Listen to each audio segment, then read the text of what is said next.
Je m'appelle Jeanne, je suis coordinatrice de l'ASBL Solidarité Action. Notre but social est de former, conseiller et accompagner les porteurs de projets de l'idée jusqu'à la réalisation du projet. Et en particulier, on suit les demandeurs d'emploi. Et maintenant, je suis dans la rue de la Régence. Je me rends chez une indépendante qui tient un magasin ici devant chez Ego. Je vais lui demander de partager avec nous son expérience. Comment as-tu pensé à t'installer comme indépendante? Ça c'est une longue histoire. À l'époque j'étais étudiante et je faisais des petits boulots, je travaillais dans les restaurants pour arrondir les fins de mois parce que mes parents ne savaient pas me payer les études totalement. Donc alors il y avait là où j'habitais en dessous, il y avait un magasin à remettre, un magasin d'alimentation à remettre. Je me suis dit pourquoi pas le reprendre, je prendrais bien quelqu'un pour travailler. Et pendant les heures de cours, et moi je revenais, quand je revenais des cours, je pouvais tenir le magasin, ça me semblait facile à faire. Alors je me suis dit, je vais reprendre le commerce qui est en dessous de chez moi. À notre public, donc il y a des personnes issues de l'immigration, c'est un accompagnement dans leur processus d'insertion, d'intégration, que ce soit l'insertion socio-professionnelle, mais aussi, pourquoi pas, la création d'associations, la gestion d'associations. Il faut dire que, par expérience, donc on travaille depuis plus de 10 ans sur cette matière. Il faut savoir que, pour ouvrir, pour créer son activité, il y a des règles très strictes, souvent en Belgique, et qu'il faut pouvoir avoir accès au métier.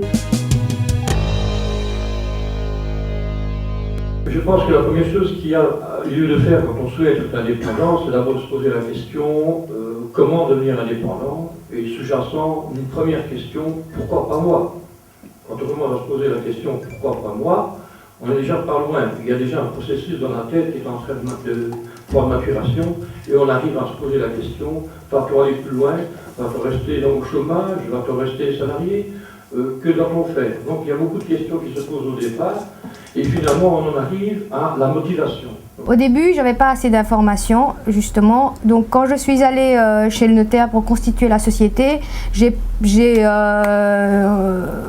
posé les questions nécessaires au notaire qui m'a dit que je devais aller dans une caisse d'assurance sociale pour pouvoir m'inscrire comme indépendant. Donc je suis allée chez Securex et là ils ont fait toutes les démarches nécessaires pour que je devienne indépendant. Comme c'était un magasin d'alimentation, je devais aussi faire les démarches auprès de l'AFSCA, qui est un organisme qui contrôle l'alimentation. Donc je suis allée là, j'ai fait des démarches auprès de l'AFSCA. Je vends des boissons alcoolisées, donc j'ai dû aller aux assises, faire les démarches aux assises. Donc c'est toutes des procédures qui durent, mais qui prennent un peu de temps, mais il faut aller de l'avant, il faut persévérer et ça se passe tout seul au fait.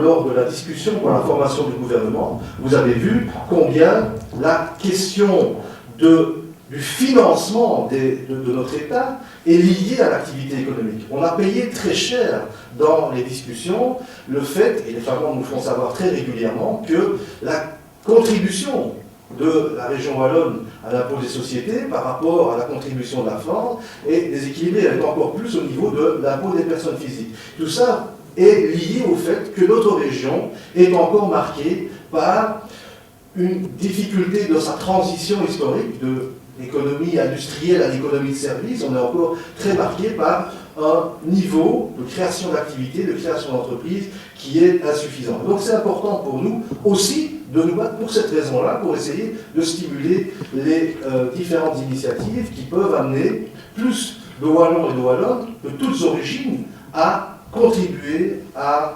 l'activité et à la relance économique de cette région. Aujourd'hui, le marché du travail fait en sorte qu'on a du développement de l'auto-emploi, mais qui est parfois de l'auto-emploi de très mauvaise qualité. Et donc, un des enjeux aussi, c'est de pouvoir se dire que si notre économie génère cela, il faut aussi qu'on soit là à côté d'eux pour faire en sorte de renforcer la structure de ces très petites initiatives et de les aider à évoluer, à grandir de manière positive.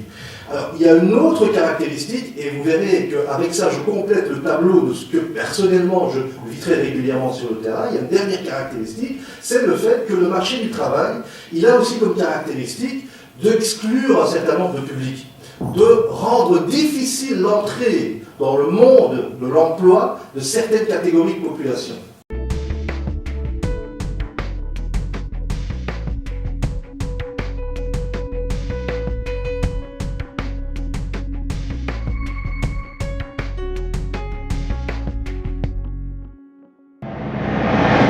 Les éléments déterminants d'une demande de crédit. Eh bien, le premier élément qu'un banquier va observer, qu'il va tâcher de maîtriser lorsqu'il est sollicité pour une demande de crédit, c'est vous, le porteur de projet, le demandeur.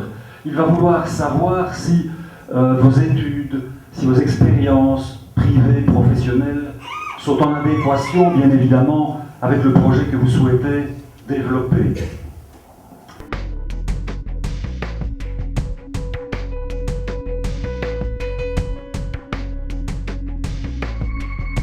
Pour le capital, j'ai eu un ami qui m'a prêté un peu d'argent et pour compléter ce capital-là, j'ai dû passer par une banque. Obtenir un crédit, demander un crédit, c'est nouer une relation, transmettre votre conviction à votre interlocuteur bancaire.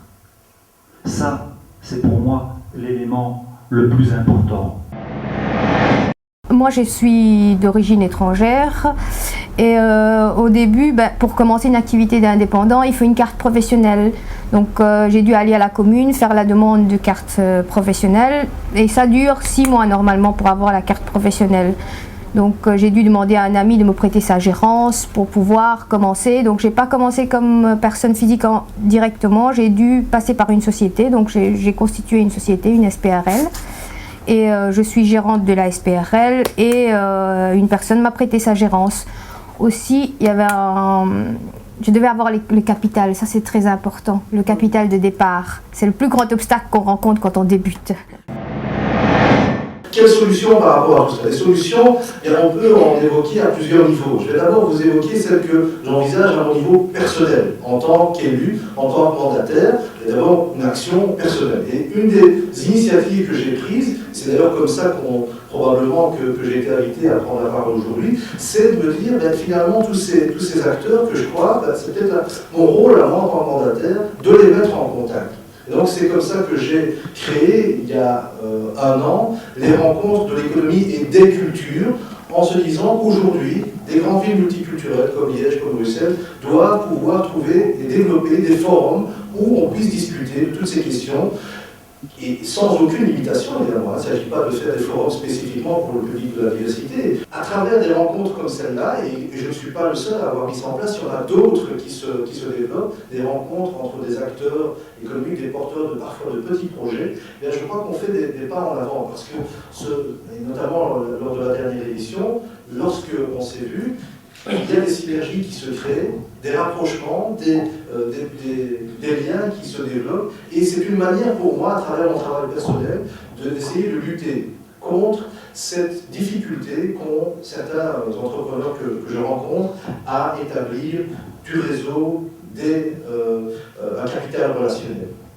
Et puis alors il y a évidemment des réponses qu'il faut trouver au niveau politique. Par rapport aux acquis ou bien aux prérequis, donner des outils à des hommes, à des femmes qui n'ont pas eu la possibilité, par exemple, d'étudier dans leur pays d'origine, une formation basique.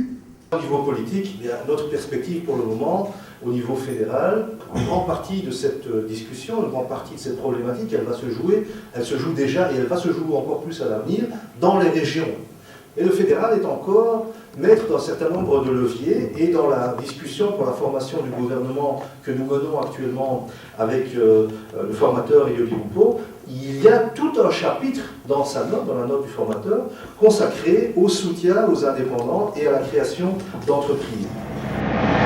Pour y arriver, c'est quelque chose de fondamental, croire en son projet, y mettre le paquet, et puis mettre sur papier tout ce qui vous passe par la tête, laisser décanter pendant quelques jours, revoyez ça avec un ami ou un conseiller, rediscutez de la problématique, voyez s'il n'y a pas des aspects que vous avez oubliés qui pourraient revenir à la surface, parce que bon, il y a plus de 3 ou 4 têtes que dans une.